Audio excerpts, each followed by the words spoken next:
उनके पास कोई हथियार नहीं है, तो क्या है कि ये इनका बस सिंपल सा है, हिंदू खतरे में है, पाकिस्तान, इंडिया, पाकिस्तान। हमने समाजवादियों को ला करके यहाँ के अयोध्या के सेवक श्री अवधेश प्रसाद जी को सांसद पहुंचा करके देश और दुनिया में समाजवादी पार्टी को बुलंदी तक पहुंचाने का काम किया। विधानसभा की देवतुल जनता, चलो एक साथ मिलकर सपा को मिल्कीपुर चुनाव फिर से जिताते हैं। चलो एक साथ मिलकर सपा को मिल्कीपुर चुनाव फिर से जिताते हैं। बीजेपी की सियासत हो चुकी गंदी, इन्हें मिलकर हरा है। तंत्र का जो है, प्रशासन जो है जबरदस्ती करके जो है चुनाव को जीत लिया, नहीं तो वरना वो जीत नहीं, अगर निष्पक्ष चुनाव होता तो वो जीत नहीं पाती। जगह है जहाँ वो कभी जीत नहीं पाए हैं, न जीत पाएंगे।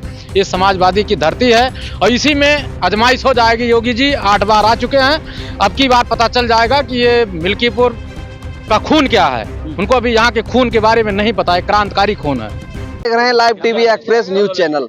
मिल्कीपुर में अभी सांसद जी एक जनसभा को संबोधित करके गए हैं, तो हमारे साथ कुछ लोग बाग हैं, इनसे बातचीत करेंगे कि यहाँ जो 5 तारीख को वोटिंग होनी है, यहाँ की जनता किस मुद्दे को लेकर के वोटिंग करेगी। क्योंकि विपक्ष आए दिन एक नया मुद्दा बनाता है, कहीं मंदिर का मुद्दा बनाता है, कहीं कहीं आप देख रहे हैं अभी जो कुंभ चल रहा है, आस्था को लेकर के लोगों को जो एक तरफ है, एक आस्था की तरफ मतलब अपनी तरफ वो करता है, उसको एक तरफ भ्रमित करता है। तो मेन जो मुद्दा है मूल रूप से शिक्षा, स्वास्थ्य, रोजगार, बेरोजगारी, महंगाई पे, इस पे विपक्ष क्यों बात नहीं करता है? ऐसा है कि आदमी जो है जब हारता है तो उसके बाद में जाति धर्म फैलाता है। देश जो संवैधानिक देश है, हम लोग का संविधान से बना हुआ देश है, इस पे हमें स्वास्थ्य, शिक्षा, रोजगार पे बात करना चाहिए।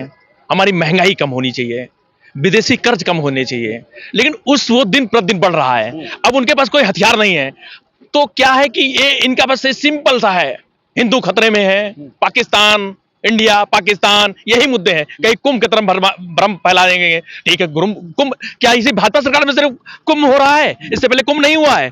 हमारे अखिलेश यादव जी समाजवादी पार्टी की सरकार में कुंभ हुआ और आजम साहब उसके वो थे, करता था। कहीं कोई दिक्कत हुई बता दीजिए, तब भी कुंभ कराया गया।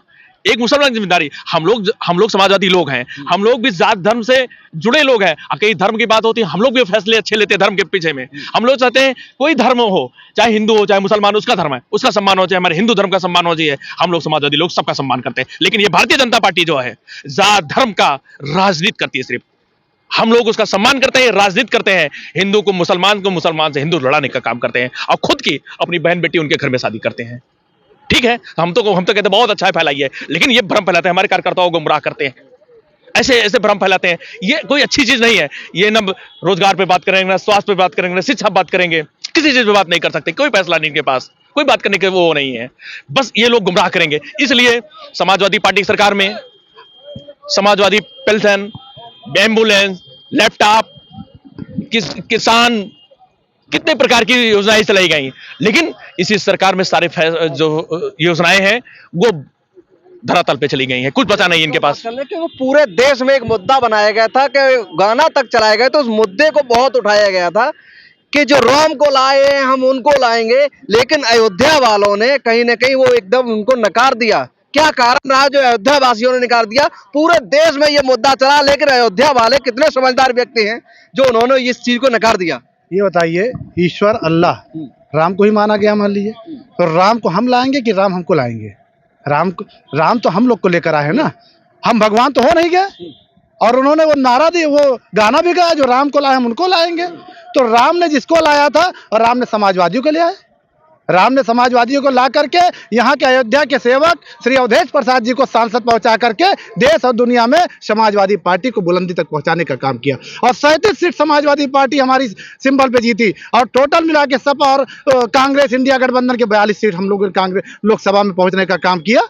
ये ईश्वर का आशीर्वाद था, ये अल्लाह का आशीर्वाद था, ये राम का आशीर्वाद था। और इसीलिए मैं कहता हूं कि शिक्षा पे बात करो, रोजगार पे बात करो। मजहब नहीं सिखाता आपस में बैर रखना, हिंदी हम वतन के, हिंदोसिता हमारा। इसलिए मैं फिर कहता हूं, मिल्कीपुर विधानसभा की देवतुल जनता, चलो चलो एक साथ मिलकर सपा को मिल्कीपुर चुनाव फिर से जिताते हैं। चलो एक साथ मिलकर सपा को मिल्कीपुर चुनाव फिर से जिताते हैं। बीजेपी की सियासत हो चुकी गंदी, इन्हें मिलकर हराते हैं। बीजेपी की सियासत हो चुकी गंदी, इन्हें मिलकर हराते हैं। ये संविधान विरोधी, इन्हें मिलकर हरा दो। ये संविधान विरोधी है, इन्हें मिलकर हरा दो। यही हमारे और आपके बीच में नफरत फैलाते हैं, यही हमारे और आपके बीच में नफरत फैलाते हैं। इसीलिए मैं कहता हूँ समाजवादी पार्टी अभी जो चुनाव हुआ था लड़ी थी, भाजपा भारतीय जनता पार्टी ने कहा था कि हम लगभग 8 सीटें जीतेंगे।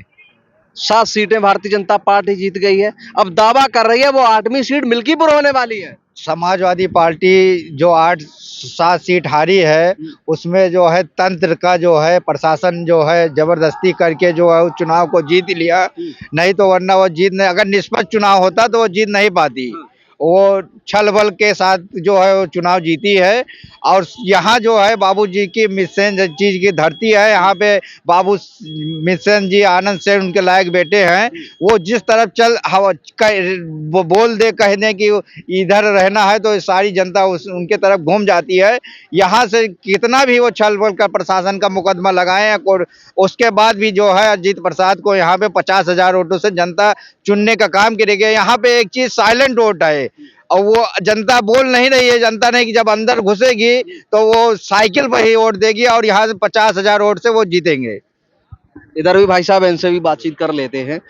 क्या लग रहा है, मिल्कीपुर में चुनाव है, बीजेपी बहुत असमंजस में थी, उसके बाद उन्होंने तुरुप का इक्का देखा, क्या वो इक्का मिल्कीपुर में चल पाएगा? नहीं चल पाएगा। ये असल में कामरेड मिशन यादव की धरती है, ये क्रांतिकारियों की धरती है, बहुत समझदार जगह है, ये बहुत शानदार जगह है। यहाँ वो कभी जीत नहीं पाए हैं, ना जीत पाएंगे। ये समाजवादी की धरती है और इसी में आजमाइश हो जाएगी। योगी जी 8 बार आ चुके हैं, अब की बार पता चल जाएगा कि ये मिल्कीपुर का खून क्या है। उनको अभी यहाँ के खून के बारे में नहीं पता है, क्रांतिकारी खून है। हम लोग मिल्कीपुर में थे और मिल्कीपुर में जो आप देख रहे हैं माननीय सांसद जो धर्मेंद्र यादव जी हैं वो आए थे और एक जनसभा को संबोधित किया, जिसमें तमाम हुजूम एकदम आप देख रहे हैं, ये कुर्सियां देख रहे हैं, ये कुर्सियां तो आप देख ही रहे हैं, इसके पीछे जितनी जगह आसपास जो खाली पड़ी है वो पूरी घिरी हुई थी, पैर रखने की जगह नहीं थी। तो कहीं ना कहीं ये चुनावी जो आंकड़ा है वो आप देख सकते हैं किस तरफ जा रहा है। और भी तमाम ऐसी खबरों को देखने के लिए हमारे साथ बने रहें। तब तक के लिए नमस्कार, मिलते हैं किसी और खबर में।